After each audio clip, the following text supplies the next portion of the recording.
Howdy gang, Jeff from G's Gear here, knocking out yet another video for a guitar we're about to add to the store at reverb.com.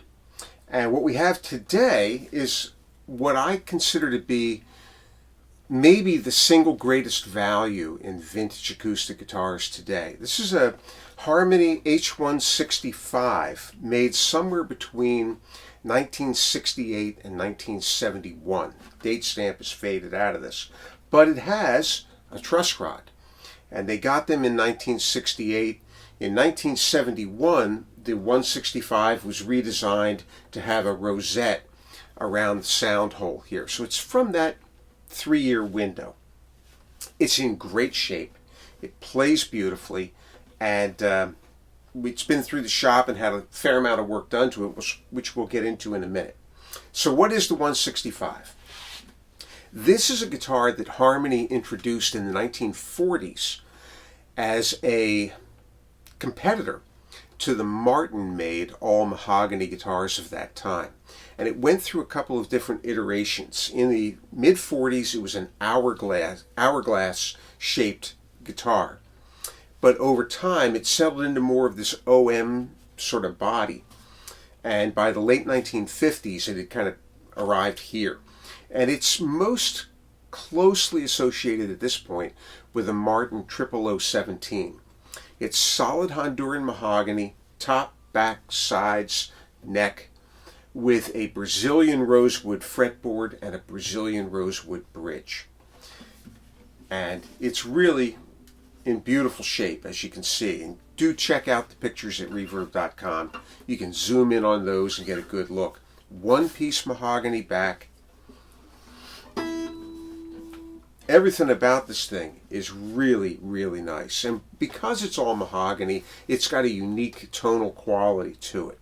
It's a ladder-braced guitar, and coming into the shop, it did need some work. The bridge was lifting, so we removed that and re-glued the bridge. There was a little bit of a dip in the guitar here at the sound hole, and it's really remarkably flat, but like all acoustic guitars do, it has a little bit of a crown back behind the bridge.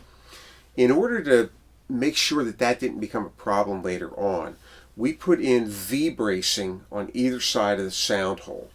It stiffens this up.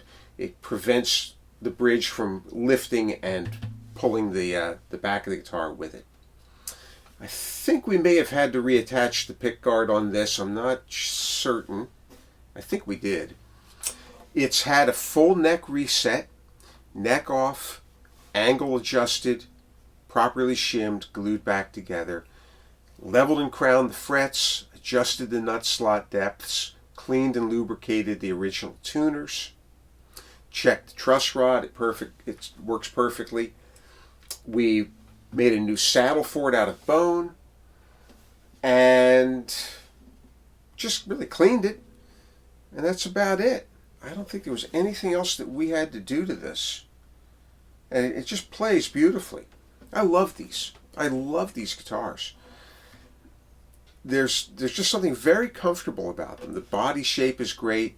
We string them with silk and steel strings, which takes a little bit of the snap out of the mahogany. You can put whatever you like on here, but we found that with bronze strings or phosphor bronze, the guitar can become overly bright, and that's because of how hard the top is. So we soften that a little bit, make it a little bluesier by adding silk and steel strings to it, and they really sing. Now, I was playing it fingerstyle, and I'll play something else fingerstyle in a minute, but let's hear it with a flat pick too, so you get a sense of how it sounds.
Plenty of sustain, plenty of snap. It's bright where it needs to be bright. It's mellow where it needs to be mellow.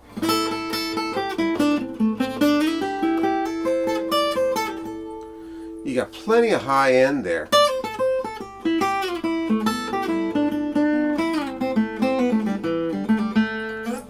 But you've got a nice big bottom end on it.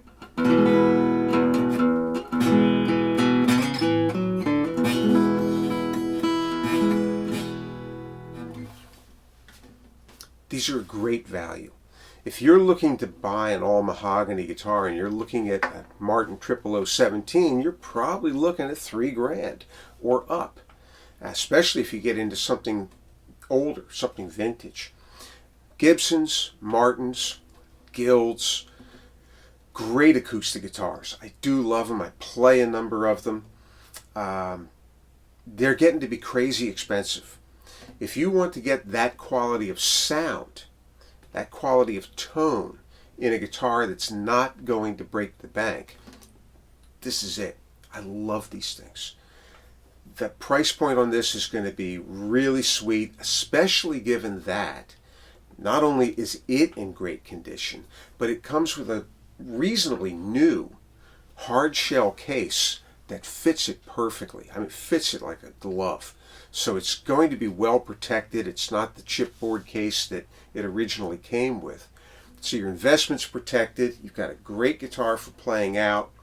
You could add a pickup to it if you wish. I happen to be a big fan of the Mojo Tone Quiet Coil pickups, which are a sound hole pickup, and then you could run them out the end pin area. Or I usually cut a separate hole for them there so you don't interfere with the strap.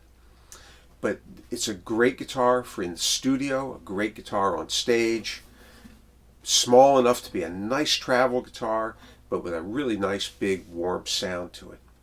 So there you are. It's at GSgear at reverb.com. It's there today.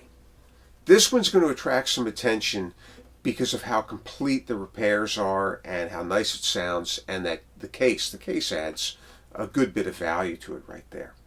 So do check us out there. If this one's gone, we've always got cool guitars at gsgear.com. And so I should say we're at reverb.com, gsgear at reverb.com. And then we're also at www.gsgear, GEES-gear.com. And you'll see that we purchase, restore, and sell vintage guitars and mandolins, basses, and violins. And we also do repair work on instruments for our client base. So you'll see what repairs we offer there and what we charge. All right, we'll play something to take us out. We've got one more video to knock out today. We'll see you on the flip side.